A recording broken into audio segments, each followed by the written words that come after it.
من اینجام، نابودی تو رو فقط میخوام. سلام کن به یک شرایط نو، کاسه کوزتو جمع کن که اومد دیگه تلویزیون.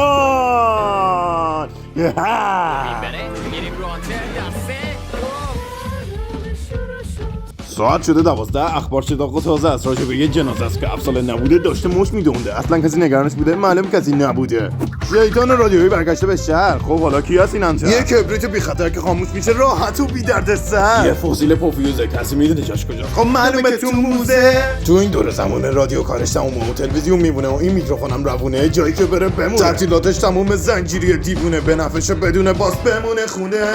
وقتی اون رفتش به رادیو، مردم رفتم به ویدیو.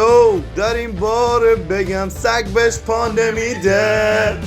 تخمشم نیست کسی اینجا. کجا مهمتر از اینجا؟ سلام و درود. خوشحالم از اینکه دوباره روی آنتنا. آره میدونم که خیلی کشیده طول. از این که یکی بعد اصول جهنمو کشیده به افول. عرض وقت سرور. آشغال رادیویی بهتره از ویدیو و پادکستی که شاخه مجازی. مگه جذابم میتونه باشه کار این نکبت؟ این شاخه اون شاخه نشونه میگیره حقیقت. برنامه‌شم که به نظم نداره عادت. برو رد کار دیگه تموم شده دورت. آیا واکس قوی اندازه یه ادعاش؟ یکی پشتش گرمه به رفیقاش. بدون اون یکی یا واکس هیچ گوهی نیست.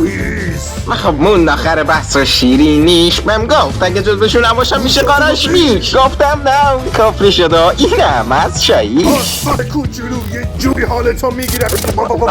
تلویزیون به چاق رفت. کونت میزنه. ای بابا چه حیف نداریم سیگنالتو.